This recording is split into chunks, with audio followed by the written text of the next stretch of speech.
नमस्कार, मैं हूं श्वेता सिंह। देश की दहलीज पर सर्दी ने दस्तक दे दी है। ऊंचे हिमालयी क्षेत्रों में समय से पहले बर्फबारी हो चुकी है। सूरज का ताप घटने लगा है। लोग गर्म कपड़ों में नजर आने लगे हैं। मौसम वैज्ञानिकों का कहना है कि इस बार कठोर सर्दी के लिए देश को तैयार रहना होगा।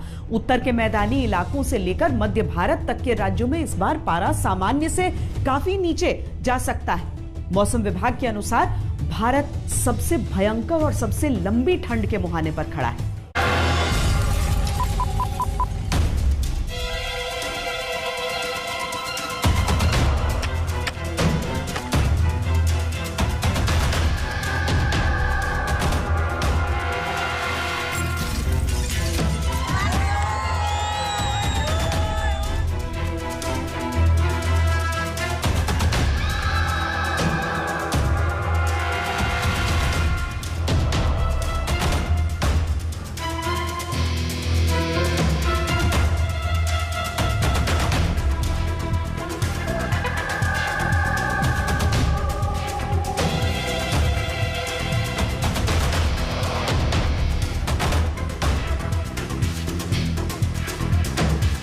तस्वीरें अतीत के अलावों की हैं, जिन्होंने शीत से बचने को ताप दिया, ठंड से गलती देह को राहत दी।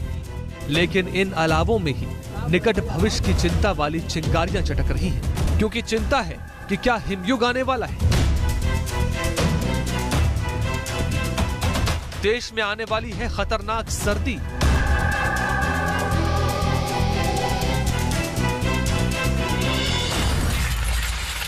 लेकिन जो आजकल ठंड पड़ रही है वो एक बहुत ही भयंकर वाली ठंड है। और इसमें ऐसा हो गया है कि जो दिन का टेम्परेचर है वो बहुत ज़्यादा हाई जाता है। दिन को बहुत ज़्यादा धूप होती है।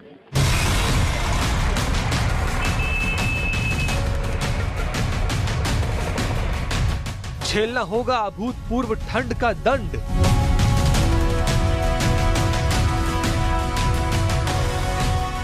सारे मानक ध्वस्त कर देगा तापमान। तापमान सामान्य से नीचे ही बने रहने की उम्मीद है और शीतलहर सामान्य से थोड़ी सी ज्यादा रह सकती है। सावधान, आगे लॉन्ग विंटर है।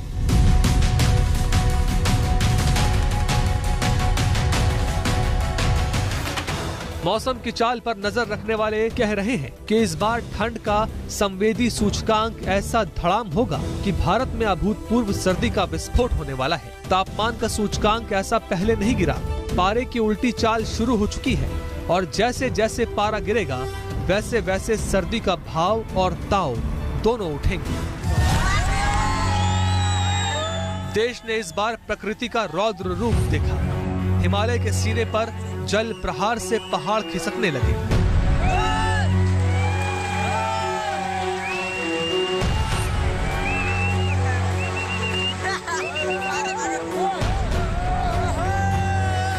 नदियों ने सीमाएं लांघ विनाशकारी विस्तार किया।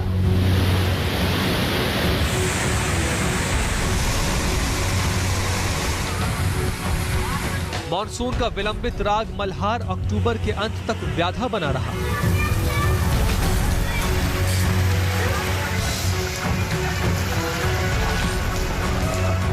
अंबर पर देर तक छाए रहे मेघ ऐसे बरसे कि बर्बादी बन गई।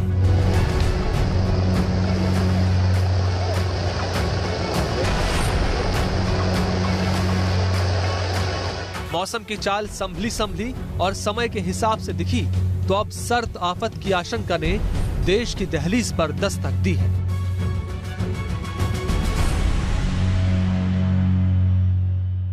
जब बर्फबारी होगी उस वक्त हमें वो देखने के लिए मिलेगा। कोई स्नोफॉल एक्टिविटी नहीं है, तो जैसे ही जो है स्नोफॉल एक्टिविटी आएगी फिर से जो है ठंडक वापस आएगी। मौसम के जानकार आगाह कर रहे हैं कि आने वाली सर्दी असहनीय होने वाली है। ऐसी ठंड जो देश में सबसे कठोर हो सकती है।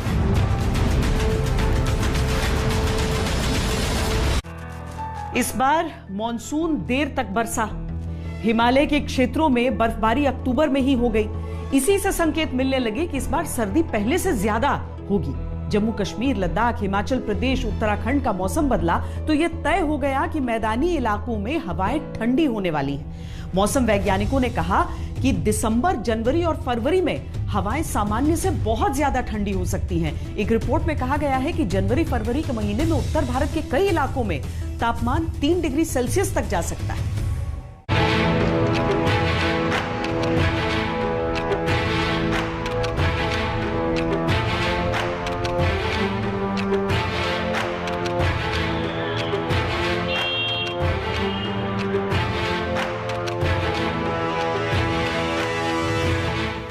हिमालय की चोटियों से तलहटियों का रुख करती हवाएं मैदानी इलाकों के द्वार तक आ पहुंची हैं। सावधान हो जाइए, पेटियों में रखे गर्म कपड़े निकालने का मौसम आपके घर से बस कुछ ही दूर है।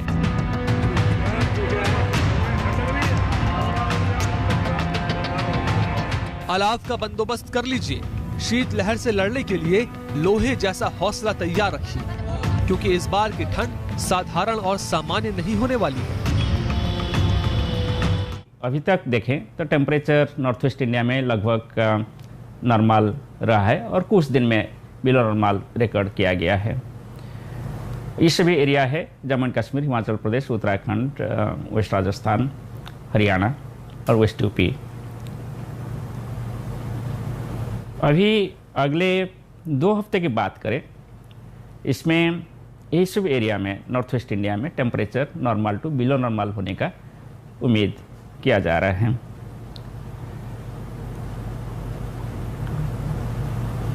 और जो एरिया है जहां टेम्परेचर बिलो नॉर्मल हो सकता है वो है west Rajasthan, Haryana, Himachal Pradesh and west UP area. उत्तर से आई हवाओं से उत्तर भारत कांपने वाला है। ये अंदाजा तभी लगा लिया गया था जब हिमालय की गोद में बसे राज्यों की ऊंची चोटियां समय से पहले ही सफेदी से ढक गईं। 11 अक्टूबर 2021 को ही जम्मू कश्मीर और लद्दाख में बर्फबारी हुई। उसके बाद से रुक रुक कर लगातार बर्फबारी हो रही है। कड़ाके की सर्दी में बर्फबारी देखने वाले लेह शहर में भी 25 अक्टूबर को ही सफेद चादर बिछ गई। अक्टूबर के अंत से पहले ही हिमाचल प्रदेश और उत्तराखंड के ऊंचे क्षेत्रों में भी बर्फबारी हो गई। जम्मू कश्मीर, लद्दाख, हिमाचल प्रदेश, उत्तराखंड में न्यूनतम तापमान सामान्य से नीचे चला गया है। अक्टूबर के महीने में अचानक बर्फबारी होने की वजह से डिस्ट्रिक्ट कारगिल के अंदर निज़ाम जो है वो आज दरहम बरहम हो चुका है और यहाँ पर अक्टूबर के एंडिंग तक ही लोग ज़्यादातर स्टॉक जमा करने की कोशिश करते थे, क्योंकि मौसम इस महीने में काफ़ी अच्छा रहता था। अचानक ये क्लाइमेट चेंजिंग की वजह से इतने नुकसानात हो चुका है। यहाँ पर पेड़ पौधे जो है वो चारों तरफ टूट पड़े हैं, क्योंकि यहाँ पर अभी पत्ते अभी जड़ से उखड़े नहीं थे। हिमाचल, उत्तराखंड में बर्फबारी का सीजन नवंबर के अंत से शुरू होता है, लेकिन इस बार करीब 1 महीने पहले ही बर्फबारी शुरू हो गई। जम्मू कश्मीर में कड़ाके की सर्दी दिसंबर में आने वाले चिलई कलान के 40 दिन कहे जाते हैं, लेकिन जम्मू कश्मीर में अभी से गिरते पारे ने लोगों को कपाना शुरू कर दिया है। तापमान में अगले 48 घंटे में कुछ हल्का सा राइज जा सकता है न्यूनतम तापमान में, लेकिन जो मैक्सिमम टेम्परेचर है उसमें कुछ फॉल होगा। ओवरऑल जो टेम्परेचर है केलोंग में सबसे कम रहा -3.9 डिग्री सेल्सियस, और बाकी भी जो हिमाचल प्रदेश के जो लो लाइंग एरिया वहाँ टेम्परेचर जो है 1 से 2 डिग्री नीचे चल रहा है जो न्यूनतम तापमान में। और आने वाले समय में भी ग्रेजुअल जो है तापमान में कमी आएगी।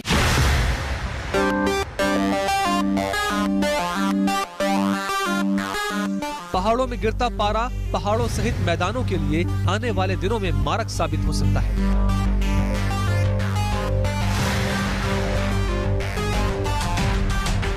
जो एब्रप्ट जो ठंडक होती है, टेम्परेचर में फॉल होता है, वो स्नोफॉल होने के बाद होता है। तो आप देख रहे हैं कि पिछले कुछ 1 हफ्ते से कोई स्नोफॉल एक्टिविटी नहीं है। तो जैसे ही जो है स्नोफॉल एक्टिविटी आएगी फिर से जो है ठंडक वापस आएगी। मौसम की चाल पर नजर रखने वालों ने भविष्यवाणी की है कि इस साल सर्दी समय से पहले शुरू हो रही है। ये देश के लिए सबसे कठोर सर्दी का सीजन साबित होने वाला है। मौसम वैज्ञानिकों के मुताबिक सर्दी का ये सीजन सबसे लंबा होगा। फरवरी के महीने में भी न्यूनतम तापमान सामान्य से बहुत नीचे रहेगा। जनवरी फरवरी 2022 के महीने में उत्तर भारत के कुछ इलाकों में तापमान 3 डिग्री सेल्सियस तक जा सकता है। फरवरी के ढलान पर सूरज चढ़ाव पर आने लगता है, लेकिन 2022 की फरवरी भी गिरते पारे के रिकॉर्ड दर्ज करने के लिए ध्यान रखी जाएगी। यानी फरवरी में गुनगुनाहट देने वाली धूप नहीं, बल्कि शरीर में चुभती हवाएं झेलने के लिए तैयार रहना होगा।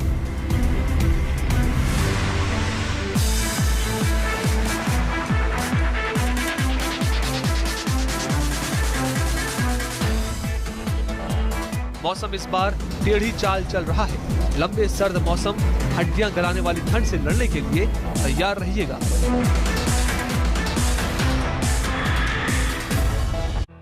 मौसम विभाग के अनुसार मैदानी इलाकों में पंजाब, हरियाणा, उत्तर प्रदेश सर्दी से कांपने वाले हैं। नवंबर का तीसरा हफ्ता खत्म होते होते इन इलाकों में सर्दी का अधिक असर दिखने लगेगा। तापमान में गिरावट से दिल्ली एनसीआर में प्रदूषण की बढ़ोतरी भी हो रही है। ऐसे में ठंड बढ़ने से परेशानी और बढ़ सकती है। इन सभी इलाकों के अलावा रेगिस्तानी राज्य राजस्थान में भी पारा फ्रीजिंग पॉइंट तक पहुंचने का अनुमान है। दिल्ली उधार के मौसम पर चलने वाला शहर है। अरावली का अंधड़ इधर का रुख करे तो गर्मी और हिमालय की हवाएं इंडिया गेट तक पहुंचे तो सर्दी। ठंड से पहले दिल्ली का मौसम है ये धुआं, जो वार्षिक उत्सव बन चुका है। ऐसा वार्षिक उत्सव जिसके सम्मान में स्कूलों की छुट्टी होती है, दफ्तरों के दरवाजों पर ताला होता है। दिल्ली में कभी न रुकने वाले कंस्ट्रक्शन पर भी ब्रेक लगाना पड़ता है।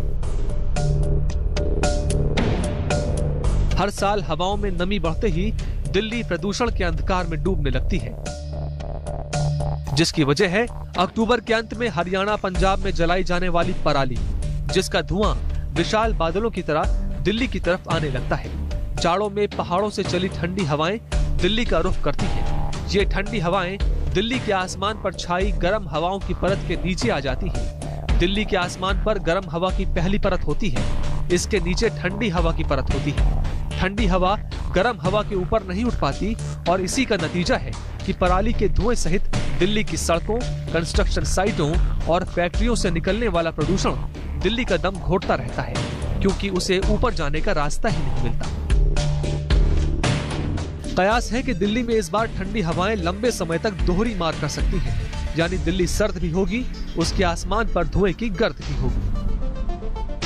लानीना के कारण क्या होता है कि जो साउथ वेस्ट मानसून होता है साउथ ईस्ट एशिया में, भारत में और बाकी इलाकों में काफ़ी अच्छा होता है, और उसी के कारण जो शीतलहर है वो भी ज़्यादा हो जाती है और थोड़ा सर्दी बढ़ जाती है। तो इसका इम्पैक्ट पड़ सकता है इस बार की सर्दी में। और हालांकि अपवाद भी देखने को मिलते हैं कि अभी तक कोई भी बड़ा वेस्टर्न डिस्टर्बेंस नहीं आया है, भारी स्नोफॉल नहीं हुआ है, और जब तक स्नोफॉल नहीं होता तब तक बहुत तेजी से तापमान नहीं गिरते। लेकिन अभी भी तापमान सामान्य से नीचे ही बने रहने की उम्मीद है और शीतलहर सामान्य से थोड़ी सी ज्यादा रह सकती है। ये बहुत ज्यादा खतरनाक नहीं है। इसको इसी तरह समझ सकते हैं कि जो सर्दियां होती हैं थोड़ी सी ज्यादा सीवियर होती है। दिल्ली से सटे हरियाणा, उत्तर प्रदेश और पंजाब जैसे राज्य तो अर्ली और लॉन्ग विंटर की लंबी मार झेलेंगे ही। अनुमान है कि राजस्थान के कई शहर भी इस बार 0 डिग्री सेल्सियस की ठंड का सामना करेंगे। यानी माउंट आबू जैसे शहरों में पानी की परतें पहले से ठोस और मोटी जम सकती है। अब की बार गंगा के मैदानी इलाकों से लेकर रेगिस्तान तक ठंड भयानक उद्दंडता दिखाने वाली है। हर बार मौसम की चाल ऐसी नहीं होती। मौसम की इस बदली चाल के पीछे प्रशांत महासागर में बन रहा लाल नीना वजह है। प्रशांत महासागर की सतह 2 साल से लगातार ठंडी हो रही है। भूमध्य रेखा से आने वाली हवाएं इस ठंडी सतह से होकर गुजर रही हैं, जिससे भारत में सबसे कड़क और सबसे लंबी सर्दी के आसार बन गए।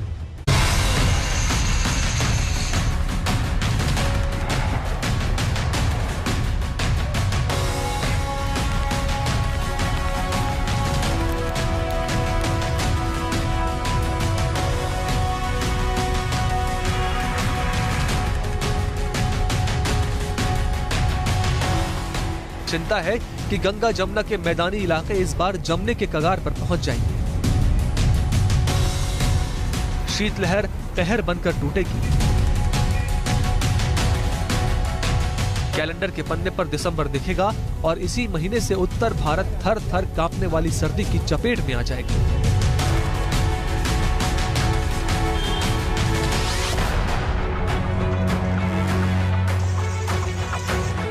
उत्तर भारत में हिमालयी क्षेत्र से सटे इलाकों में फरवरी का महीना गुलाबी सर्दी, धूप की गुनगुनाहट लेकर आता रहा है। लेकिन इस बार फरवरी के महीने में भी पारा 5 के नीचे जाने के अनुमान चौंकाने वाले हैं।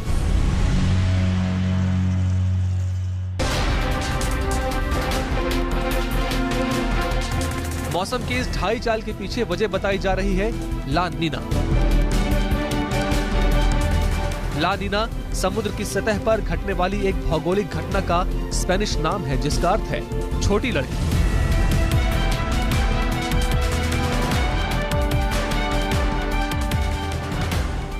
मध्य प्रशांत महासागर धरती को 2 भागों में बांटने वाली विषुवत रेखा पर पड़ता है।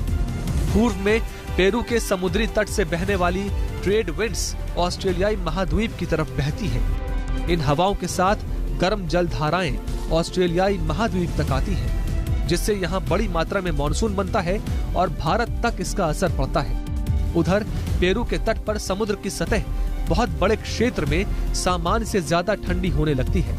इधर से बहने वाली ट्रेड विंड्स के साथ आने वाली ठंडी हवाएं उत्तरी गोलार्ध में जमाने वाली ठंड की स्थितियां बना देती है।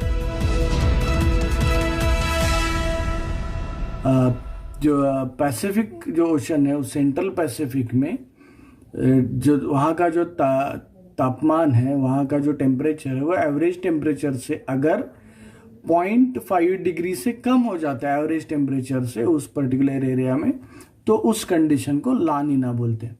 अब इस ला नीना जब होता है, जनरली जब ये ला नीना होता है, तब हमारा जो भारतीय महाद्वीप है उसके उत्तरी भाग में, मतलब नॉर्थ इंडिया में टेम्परेचर्स नॉर्मल से थोड़े कम होते हैं और ठंड थोड़ी ज्यादा होती है।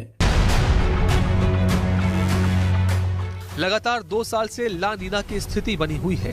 जाहिर है कि भारत पर भी इसका असर निश्चित रूप से होना है।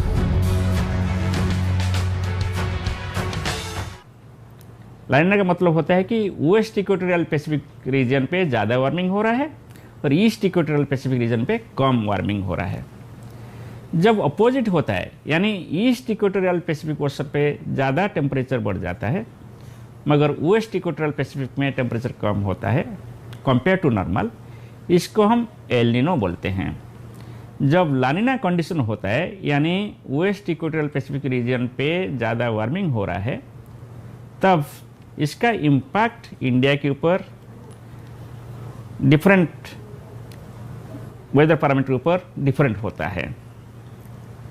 सिमिलरली एल नीनो का, फॉर एग्जाम्पल टेम्परेचर की बात करें नॉर्थ वेस्ट इंडिया का, ये देखा गया कि जब एल नीनो कंडीशन होता है, यानी ईस्ट इक्वेटोरियल पैसिफिक में ज़्यादा वार्मिंग हो रहा है सी वाटर का, तब नॉर्थ वेस्ट इंडिया में मिनिमम टेम्परेचर विंटर सीजन पे एबव नॉर्मल रहता है, यानी कोल्ड वेव कंडीशंस वगैरह कम होता है।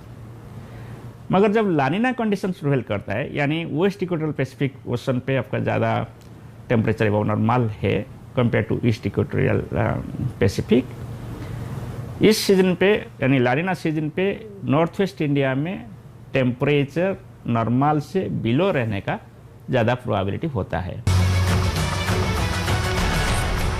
समुद्र की सतह से उठी सर्द हवाएं भारत तक पहुंच रही हैं। अगले 3 महीने पारा ऐतिहासिक रूप से गिरेगा और मुसीबत भी पहले से कई गुना बढ़ेगी।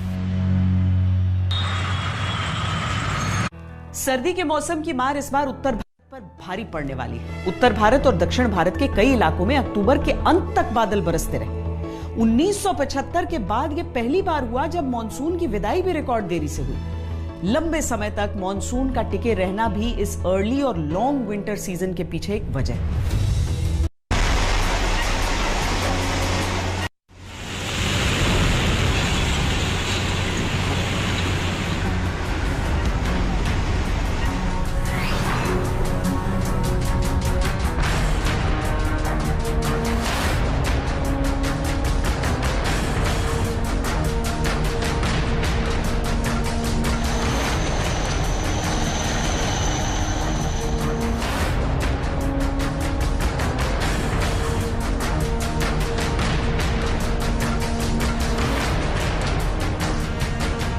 आधे सितंबर के बाद मानसून की विदाई का वक्त तय माना जाता है।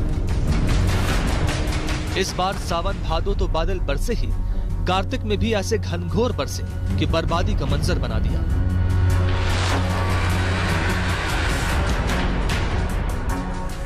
बादलों की मार से देवभूमि कराहने लगी। विशाल पहाड़ पत्तों के ढेर की तरह खिसकने लगे। सड़क, गांव, बस्तियां बर्बाद हो गए। क्रोध में नदियां ऐसी उफनी कि जो कुछ धारा के रास्ते आया ध्वस्त हो गया।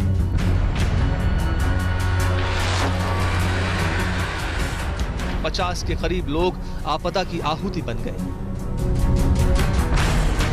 उत्तर भारत के साथ साथ दक्षिण ने प्रकृति का प्रकोप झेला। केरल धारासार का ऐसा शिकार हुआ कि नगर टापू बन गए, बस्तियां बर्बाद हो गईं, 30 से 40 लोगों की जान चली गई। ये सब हो रहा अक्टूबर के अंत में, और अक्टूबर छोड़िए नवंबर भी विदाई के बेला में पहुंच गया, लेकिन दक्षिण भारत के आसमान पर बादलों ने अभी भी डेरा डाल रखा है। 18 नवंबर को मौसम विभाग ने तमिलनाडु, आंध्र प्रदेश, केरल और कर्नाटक के तटीय इलाकों में 3 दिन भारी बारिश का अलर्ट जारी किया गया। मॉनसून इस बार लंबे समय तक बरसा। देश में औसत से करीब 40% ज्यादा बारिश हुई। अभी भी मॉनसून की विदाई पूरी तरह नहीं हुई है। 1975 के बाद 7वीं बार नवंबर तक बारिश हो रही है। बादलों से बरसी इस बर्बादी के पीछे भी ला नीना ही वजह है। अक्टूबर नवंबर के महीने में बारिश हुई भी तो इतने बड़े पैमाने पर नहीं होती थी। देर तक हुई बरसात के कारण इन दिनों मिट्टी में नमी है, और यही नमी ठंड के साथ साथ उत्तर भारत को अंधे धुंध की गिरफ्त में कैद करने के लिए काफी है। ला नीना की मेहरबानी कहिए या कारस्तानी, पहले बादलों ने रुत महीनों की मियाद तोड़ी और जी भर कर बरसे। बादलों के बाद ला नीना के साथ बहने वाली हवाओं की पीठ पर सवार होकर आई सर्दी भी मनमानी पर उतरने वाली है। तो इस बार ठंड भीषण होगी, लेकिन तैयारियां कितनी करनी होंगी, जानेंगे इस ब्रेक के बाद। आप देखते रहिए आज तक।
उत्तर भारत के अधिकतर इलाकों में तापमान इतना नीचे नहीं जाता जितना इस बार जाने का अनुमान है। इन इलाकों में रहने वाले लोगों का रहन सहन इतनी कठोर सर्दी के हिसाब से नहीं होता। ठंड की मार लू से भी ज्यादा घातक हो सकती है। सामान्य से ज्यादा ठंड हमारे शरीर पर प्रतिकूल प्रभाव डाल सकती है।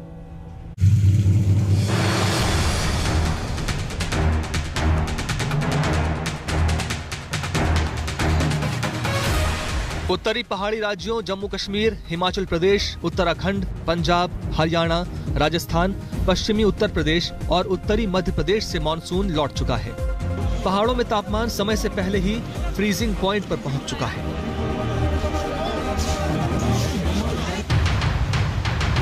बद्रीनाथ धाम से आई ये तस्वीरें बता रही हैं कि वहां ठंड का आलम क्या है। बद्रीनाथ धाम में ठंड का जबरदस्त प्रकोप शुरू हो चुका है। पहाड़ों से बहता पानी जम चुका है। तापमान -5 डिग्री तक लुढ़क रहा है। पारे के इस गोते ने पानी को कांच की तरह जमा दिया है।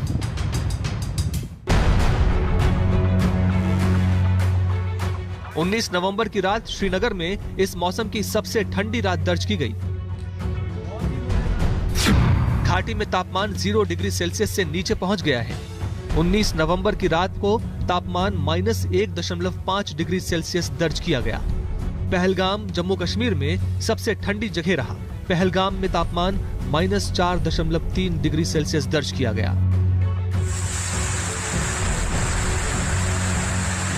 पहले देर तक हुई बरसात ने देश के कई इलाकों में फसलों को नुकसान पहुंचाया, लेकिन बरसात की मार के बाद लंबी और कड़ाके की सर्दी से फसलों के लिए अच्छी खबर आई है। जनवरी है या दिसंबर है, तो इसमें जो सर्दी के कारण जो मुख्य असर फसलों पे पड़ेगा वो पाले की वजह से होगा, कोहरा होगा या आपका शीतलहर होगा। तो इससे जो है किसान भाई बहनों को अपने फसलों को बचाव करना है। जैसे कि सब्जी वर्गीय फसलें हैं, आलू है, टमाटर, बैंगन है, इन पर पाला का काफ़ी बुरा असर पड़ता है। तो पाले की वजह से फसलों पर बुरा असर न पड़े, इसका समय रहते हुए फसलों में इसका उचित प्रबंधन कर लेना चाहिए। तो इसका अनुमान जो है किसान भाई बहन लगा सकते हैं कि यदि आपका जो है सुबह जो है शीतलहर चल रही है और आपका जो है अचानक से जो है हवा की गति शांत हो जाती है और आसमान आपका क्लियर है, तो उस रात जो है आपका पाला पड़ेगा। तो इसका छोटा सा उपाय है कि आप जो है स्प्रिंकलर विधि से जो है सिंचाई कर लीजिए। लंबी सर्दी होने से रबी की फसलों पर सकारात्मक असर होगा। दलहन और तिलहन फसलों की खेती भी मिट्टी की प्राकृतिक नमी में हो जाएगी। ठंड का सीजन लंबा खिंचने से गेहूं की उत्पादकता भी बढ़ सकती है। इस बार अनुमान लगाया जा रहा है कि आने वाले दिनों में सर्दी के मौसम में तापमान में गिरावट आ सकती है और जो न्यूनतम तापमान है ये आपका जो सामान्य से 2 से 3 डिग्री कम जा सकता है। तो इससे जो फसलों पर जो बुरा असर न पड़े, इसके लिए किसान भाई बहनों को मौसम वैज्ञानिकों और कृषि वैज्ञानिकों के संपर्क में रहना चाहिए तथा समय समय पर फसलों में मौसम आधारित कृषि करके फसलों में उचित प्रबंधन करना चाहिए। जैसे कि सर्दी के मौसम में जो मुख्य फसल है वो गेहूँ है, इसके अलावा सरसों है, चना है, मटर है तथा सब्जी वर्गीय फसलें। सब्जी वर्गीय फसलों में आपका आलू है, बैंगन है, टमाटर है। जो सर्दी का जो ज़्यादा प्रभाव पड़ता है वो सब्जी वर्गीय फसलों में ज़्यादा पड़ता है और इस समय जो उत्तर भारत में है वो जो मुख्य फसल गेहूं है उसकी बुआई की जा रही है। और जैसे कि हम देख ही रहे कि तापमान में निरंतर गिरावट आ रही है, तो मेरा किसान भाई बहनों को यह सलाह है कि जो गेहूँ की बुआई है वो जल्दी से जल्दी जो है पूरी कर दीजिए और ये 30 नवंबर तक जो है आप इसको संपन्न कर दीजिए, क्योंकि अगर तापमान में ज़्यादा गिरावट आ जाती है तो इसका असर जो अंकुरण पर पड़ता है, जिससे जो है अगर अंकुरण आपका अच्छा नहीं होगा तो इसका आने वाले दिनों में आपके उपज पे भी इसका बुरा असर पड़ सकता है। फसलों पर तो सर्दी का असर जो होगा सो होगा, लेकिन इस बार मैदानी इलाके में बसे लोगों को कठोर सर्दी परेशान कर सकती है। यहाँ के लोगों का रहन सहन कठोर सर्दी के मुताबिक नहीं है। ऐसे में शरीर की प्राकृतिक गर्मी को बचा कर रखना होगा। कई लेयर के गर्म कपड़े पहनने से शरीर में गर्मी बनी रहेगी। शीतलहर से बच कर रहना होगा। देखिए, बॉडी हीट प्रोटेक्ट आप कर सकते हैं कि आप अच्छे से स्टफ रहें, कपड़े ज़्यादा पहने। मैं एडवाइस करूंगा कि जो बनियान पहने वो गर्म होना चाहिए, मल्टी लेयर करें। आपने बनियान अच्छा पहना फिर जैकेट पहन लिया तो उससे आप प्रोटेक्टेड रहेंगे। और गर्म पेय लें, काढ़ा लें, कॉफ़ी, चाय, सूप, तो उससे बेहतर होता है। सर्दियों में क्या होता है कि लोग पानी कम पीते हैं क्योंकि सर्दी है, तो उसका मतलब ये नहीं है कि आपकी शरीर की को कम पानी की ज़रूरत है। तो इसमें जो डिहाइड्रेशन होता है उसका आदमी को पता ही नहीं लगता है कि वो डिहाइड्रेशन में चल रहा है। और अगर डिहाइड्रेशन हो जाता है, अगर आप पानी कम पीते हैं तो आप पे सर्दी का असर भी ज़्यादा होगा, साइड इफ़ेक्ट ज़्यादा होगा। तो इसलिए आप जो सर्दी में भी करीब करीब, मैं तो बोलता हूँ कम से कम 1 गिलास पानी हर 1 से 1.5 घंटे बाद पिएं। और उसमें अगर नींबू डाल लें तो बहुत अच्छा है, क्योंकि विटामिन सी की जो डेफिशिएंसी हो जाती है, जिसकी वजह से आपने देखा होगा होंठ फट जाते हैं, इधर से ब्लीडिंग, वो भी खत्म हो जाएगी। कड़ाके की सर्दी से सावधान रहिए। पहाड़ों से आई गिरते पारे की झांकी इशारा कर रही है कि कड़ाके की ठंड अब बहुत दूर नहीं है। दुनिया भर के मौसम वैज्ञानिक मानते हैं कि धरती के मौसम चक्र पर जलवायु परिवर्तन के बुरे असर अब बहुत घातक रूप में दिखने लगे। दुनिया के कई देशों में लंबे समय तक गर्मी, ज्यादा बरसात और सर्दी न पड़ने वाले इलाकों में भी बर्फबारी के हालात बन गए। अनुमान ये भी कि जलवायु परिवर्तन भी एक कारण है जिसकी वजह से भारत में सबसे अधिक सर्दी का सीजन आने वाला है।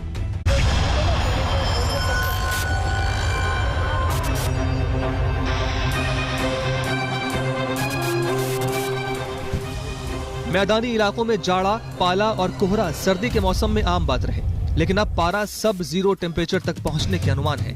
ऐसे में सवाल है कि क्या धरती पर जलवायु परिवर्तन के घातक असर दिखने लगे हैं और क्या ये भविष्य में और घातक, विध्वंसक और विनाशकारी होने वाले हैं। जनवरी 2021 में अमेरिका के गर्म इलाके वाले राज्य टेक्सास में बर्फ जम गई। जुलाई 2021 में अमेरिका के ओरेगॉन राज्य के जंगलों में भयानक आग लगी। मार्च 2021 में ऑस्ट्रेलिया के जंगलों में आग फैल गई। अप्रैल 2021 में उत्तराखंड के जंगलों में भयंकर आग लगी।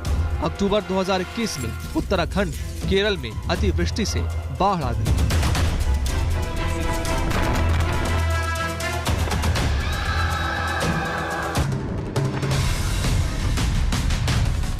इंसानी विकास की होड़ में धरती हाँफ रही है और इसीलिए दुनिया का मौसम चक्र भी विध्वंसक रूप से बदल रहा है।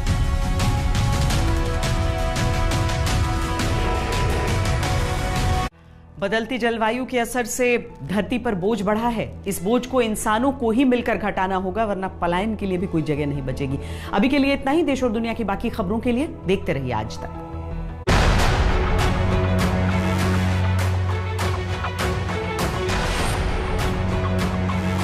जो आजकल ठंड पड़ रही है वो एक बहुत ही भयंकर वाली ठंड है। देखिए, सर्दी से जब भी जो इफेक्टेड होते हैं, दो लोग सबसे ज़्यादा प्रभावित होते हैं। एक तो छोटे बच्चे जिनकी उम्र 8 साल से कम है और एक सीनियर सिटीजन।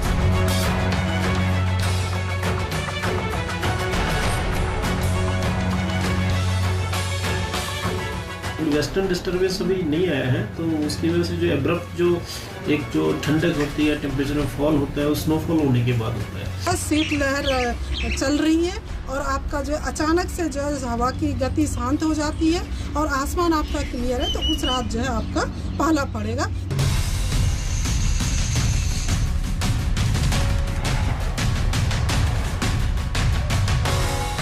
हिस्टोरिकली अगर देखा जाए तो हमने देखा है कि जब भी लानीना ईयर होता है तो उस समय सर्दी थोड़ी सी ज्यादा होती है, सीवियर ठंड पड़ेगी, लेकिन ये होता है कि जो सामान्य तापमान है उससे कुछ तापमान कम हो जाते हैं और जो शीतलहर की जो इंटेंसिटी और फ्रीक्वेंसी है थोड़ी सी ज्यादा हो जाती है।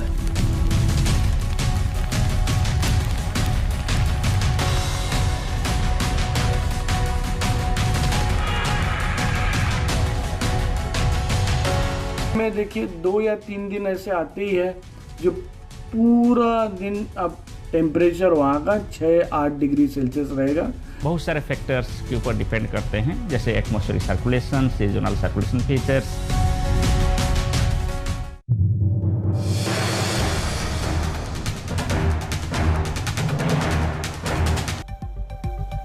तमिलनाडु के बाद आंध्र प्रदेश में आफत की बारिश हो रही है। पिछले कई घंटों से यहां पर जबरदस्त बारिश हो रही है, जिससे नेल्लोर में बाढ़ आ गई है। नेल्लोर में जब अचानक से बारिश शुरू हुई और ये बारिश थमी नहीं, तो उसके बाद ये स्थिति हो गई और इस भारी बारिश और बाढ़ ने जमकर तबाही भी मचाई है। पन्ना नदी जो है वहां पर कई सारे लोगों को आसपास के इलाके से उन्हें खाली करवाया गया है। Indian coast guard, NDRF, SDRF और फायर फाइटर्स जो हैं वो लोगों को बचाने का काम कर रहे हैं। रेस्क्यू ऑपरेशन लगातार नेल्लोर डिस्ट्रिक्ट में चल रहा है, जिसकी तस्वीरें हम आपको दिखा रहे हैं। कई सारे रिलीफ कैंप्स भी बनाए गए हैं ताकि बाढ़ में फंसे लोगों को बचाकर उन रिलीफ कैंप्स में रखा जा सके। भारी बारिश के बाद ये बाढ़ से हुई तबाही की तस्वीरें हैं जो आंध्र प्रदेश के नेल्लोर की तस्वीरें। लेकिन तिरुपति, अगली तस्वीर तिरुपति के, जहां भारी बारिश ने कोहराम मचा दिया। मंदिर का एक बड़ा हिस्सा बारिश और तूफान में क्षतिग्रस्त हो गया। ये तिरुपति की तस्वीरें हम आपको दिखा रहे हैं, जहां पर भारी बारिश और बाढ़ के बाद हुई तबाही। ये मंदिर का एक हिस्सा जो क्षतिग्रस्त हुआ है, उसकी तस्वीरें हम आपको दिखा रहे हैं। तेज़ रफ्तार से यहाँ पर पानी आया और उसके बाद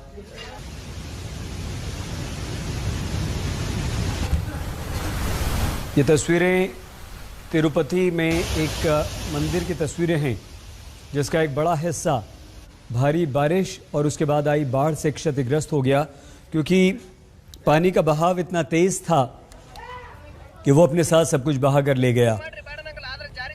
और उसके बाद पुडुचेरी की भी तस्वीरें हैं। हर जगह से भारी बारिश और बाढ़ ने तबाही मचाई है। किसानों की फसल बर्बाद हो गई है। किसान आंदोलन के बाद अब हम आपको ये भी बता दें कि बारिश के बाद किसानों ने अपना आंदोलन खत्म करने की बात भी नहीं कही है। कल बैठक होगी, उसके बाद 26 तारीख को दिल्ली के बॉर्डर्स को घेरने की रणनीति पर भी वो अमल करेंगे। उधर राजस्थान में गहलोत सरकार के मंत्रिमंडल के विस्तार की भी खबर आई। विस्तार हो चुका है। इस मंत्रिमंडल विस्तार में जाति के गणित को साधने की कोशिश दिखी है, तो महिलाओं का सशक्तिकरण भी दिखाई दिया। लेकिन सबसे विशेष बात जो दिखी वो ये कि मंत्रिमंडल में गहलोत और पायलट दोनों गुट के नेताओं को जगह दी गई ताकि राजस्थान कांग्रेस में सब कुछ ठीक ठाक रहे। लेकिन क्या वाकई राजस्थान कांग्रेस में अब सब ठीक है या ऊपर से दिखाई दे रहा है? चौधरी, मैं महेंद्रजीत सिंह मालविया, मैं रामलाल जाट, मैं महेश जोशी, मैं विश्वेंद्र सिंह, मैं रमेश चंद वीना, मैं ममता भूपेश बैरवा, मैं भजनलाल जाकर, मैं टीकाराम जूली, मैं गोविंदराम मेघवाल। तमाम अटकलों, तमाम विरोधाभासों और तमाम बयानबाजियों के बाद आखिरकार गहलोत सरकार का मंत्रिमंडल विस्तार हो गया। जयपुर में राजभवन में गवर्नर कलराज मिश्र ने गहलोत सरकार के 11 कैबिनेट मंत्री और 4 राज्य मंत्रियों को शपथ दिलाई। सबसे पहले शपथ ली पायलट गुट के माने जाने वाले हेमाराम चौधरी ने। मैं विधि द्वारा स्थापित भारत के संविधान के प्रति सच्ची श्रद्धा और निष्ठा रखूंगा। हेमाराम जी, अब नाराजगी दूर हो गई है, इस्तीफा आपने वापस ले लिया है, नहीं लिया है? नहीं, नाराजगी कोई मंत्री पद को लेकर के नहीं थी कि भी मेरे को मंत्री नहीं बनाया, अब मंत्री बना दिया इसलिए मैं राजी हो गया। सचिन पायलट के काफी मजबूत आप अभिभावक की तरह रहे हैं, तो क्या सचिन पायलट ने जोरदार पैरवी की आपके कैबिनेट के लिए? सचिन पायलट साहब ने तो पैरवी की है, तभी तो मंत्री बने। बिना पैरवी के तो कोई मंत्री बनता है क्या? गहलोत सरकार के इस मंत्रिमंडल में जाति के गणित को बखूबी साधा गया है। SC/ST के साथ ही महिलाओं की भागीदारी भी सुनिश्चित की गई है। गहलोत सरकार में 3 महिलाओं को मंत्री बनाया गया है। ममता भूपेश, शकुंतला रावत और जाहिदा खान शामिल हैं इनमें। जाहिदा खान, ममता भूपेश बैरवा सिकराय सीट से विधायक हैं। वो अनुसूचित समाज से आती हैं और पहले भी गहलोत सरकार में मंत्री रह चुकी हैं। शकुंतला रावत ने भी कैबिनेट मंत्री के तौर पर शपथ ली है। गुर्जर समाज की शकुंतला रावत राजस्थान प्रदेश महिला कांग्रेस की अध्यक्ष भी रह चुकी हैं। शकुंतला बानसूर विधानसभा सीट से MLA रह चुकी हैं। मुस्लिम समुदाय की जाहिदा खान ने भी राज्य मंत्री के तौर पर शपथ ली। वो प्रदेश कांग्रेस में कई महत्वपूर्ण पदों पर काम कर चुकी हैं। वो दूसरी बार कामा सीट से विधायक बनी हैं। जाहिदा भरतपुर से ताल्लुक रखती हैं। राजस्थान के शीर्ष नेतृत्व में मुख्यमंत्री महोदय ने जो जिम्मेदारी दी है उसे पूरा करने में से अच्छे से करने का प्रयास किया। नाराजगी थी पार्टी के अंदर, क्या लगता है? नहीं, कोई नाराजगी नहीं थी, कोई नाराजगी नहीं है पार्टी में। गहलोत सरकार अगले महीने अपने कार्यकाल के 3 साल पूरे करने जा रही है और मंत्रिमंडल में ये पहला फेरबदल है। इस फेरबदल की जरूरत इसलिए भी थी क्योंकि जब से गहलोत सरकार बनी है तब से पायलट गुट और गहलोत गुट के बीच आपसी लड़ाई की खबरें आती रही हैं और इस मंत्रिमंडल विस्तार के बाद ये जताने की कोशिश की गई है कि अब राजस्थान कांग्रेस में सब कुछ ठीक है। ये पूरी कैबिनेट बनी है नई, एक प्रकार से जो 15 लोग नए लिए गए उसके बाद में पूरा मैं समझता हूँ कि SC, ST, OBC, माइनॉरिटी सबको प्रयास किया गया रिबेंड देने का। अच्छे ढंग से हुआ है, सब लोग बहुत खुश हैं। विशेष परिस्थितियों में जो ये रिसफल हुआ है जिस रूप में कुछ जिले में हम नहीं बना पाए, पर हम लोग उन जिलों का विशेष ध्यान रखेंगे। फर्स्ट टाइम वाला फार्मूला लगा, क्योंकि फर्स्ट टाइम वाले फार्मूला लगा कि हमारे खाली फर्स्ट टाइम वाले ही MLA हैं। पायलट भी मानते हैं कि राजस्थान कांग्रेस के सारे गिले शिकवे खत्म हो गए हैं और अब जो होगा मिलकर किया जाएगा। जो भी निर्णय कांग्रेस पार्टी में लिए जाते हैं वो AICC और आला कमान हमेशा लेते हैं, इसमें कोई नई बात नहीं है। जब चुनाव लड़ना है, टिकट वितरण होना है, नेतृत्व कौन करेगा, कौन मंत्री बनेगा नहीं बनेगा, ये शुरू से ही हम कंसल्ट हमेशा करते हैं राज्य की इकाई और AICC। इस बार भी ऐसा हुआ, सब लोगों से चर्चा करी, सबकी बात सुनने के बाद जो सबसे सही रास्ता था, जो पार्टी के हित में था, तेरा मेरा ना करके गुट वुट की बात यहाँ पे करते हैं, हम लोग कोई करता नहीं है, लेकिन हम लोगों ने जो पार्टी के हित में था उसको किया है ताकि जनता का विश्वास पुनः जीतने में हम लोग कामयाब हो सके। मतलब ये कि कांग्रेस पूरा जोर लगा रही है कि वो ये दिखा सके कि राजस्थान कांग्रेस में अब सब कुछ शानदार है, लेकिन ऐसा लगता नहीं, क्योंकि ठीक शपथ वाले दिन ही जौहरी लाल मीणा ने अपना विरोध दर्ज करा दिया। एक तो वो इस बात से नाराज थे कि उन्हें मंत्रिमंडल में जगह नहीं मिली, और दूसरी इस बात से कि टीकाराम जूली को मंत्रिमंडल में शामिल क्यों किया गया। उन्होंने टीकाराम जूली पर भ्रष्टाचार के आरोप लगाए। हमारे नागौर जिला में टीकाराम जूली ने भ्रष्टाचार चरम सीमा में पहुंच रखा है। उस आदमी को स्टेट मिनिस्टर से कैबिनेट मंत्री बनाया। यह हमारे दुर्भाग्य, हमारे जिले के दुर्भाग्य। हमारे जिले का आज काला दिवस मनाया जा रहा है। हमारे पूरे MLA खिलाफ है, पूरी जनता खिलाफ है, उसके 10 दलालों के अलावा। मैं चाहता हूँ कांग्रेस पार्टी जिंदा हो, और कांग्रेस पार्टी को जिंदा करने के लिए ईमानदार, चरित्रवान और अच्छे लोगों का चयन हो, अच्छे लोग कैबिनेट में जाए और विकास हो। जौहरी लाल मीणा की नाराजगी आगे कांग्रेस के खेमे में कितनी हलचल मचाएगी, ये तो बाद की बात है। लेकिन आज की बात यह है कि कांग्रेस ने गहलोत सरकार के मंत्रिमंडल को बदलकर फिलहाल पायलट और गहलोत की आपसी लड़ाई पर मिट्टी डाल दिया है। राजस्थान कांग्रेस में इंतजार की घड़ियां खत्म हो गई हैं और 1.5 साल बाद ही सही गहलोत मंत्रिमंडल का पुनर्गठन हो गया है। प्रियंका गांधी की मदद से कांग्रेस पार्टी के अंदर बने 2 दल आपस में मिल गए हैं, मगर क्या दिल भी मिले हैं, यह देखना दिलचस्प होगा। सबसे बड़ा सवाल है कि सचिन पायलट का क्या होगा, सचिन पायलट की भूमिका क्या होगी, क्योंकि राजस्थान में लड़ाई मंत्री बनने के लिए नहीं थी, राजस्थान में लड़ाई तो कौन बनेगा मुख्यमंत्री के लिए है। कैमरामैन की शर्मा के साथ शरद कुमार, जयपुर, आज तक। बड़ी खबर क्रिकेट की दुनिया से आ रही है। भारत ने न्यूजीलैंड को 185 रनों का लक्ष्य दिया है। भारत और न्यूजीलैंड के बीच तीसरा और अंतिम T20 इंटरनेशनल मैच कोलकाता के ईडन गार्डन्स में खेला जा रहा है। भारत ने टॉस जीतकर पहले बल्लेबाजी करते हुए 7 विकेट पर 184 रन बनाए। रोहित शर्मा कप्तान ने 31 गेंदों पर 5 चौके लगाए, 3 छक्के जड़े, 56 रन सबसे ज्यादा बना डाले। ईशान किशन ने 29, श्रेयस अय्यर ने 25, वेंकटेश अय्यर ने 20 रन बनाए और न्यूजीलैंड की तरफ से कप्तानी कर रहे मिचेल सेटनर ने 3 विकेट हासिल किए हैं। भारत ने आखिरी ओवर में 19 रन बटोरे हैं। न्यूजीलैंड को अब क्लीन स्वीप से बचने के लिए 185 रन बनाने होंगे। भारत ने पहले बल्लेबाजी करते हुए 184 रन बना लिए हैं। इससे पहले 2 मैच हम जीत चुके हैं, मतलब ये हुआ कि 2-0 से अभी आगे हैं। और अगर न्यूजीलैंड को क्लीन स्वीप से बचना है तो आज का मैच जीतना होगा, नहीं तो 3-0 से श्रृंखला हमारे पास। और आइए अब देखते हैं शतक आज तक।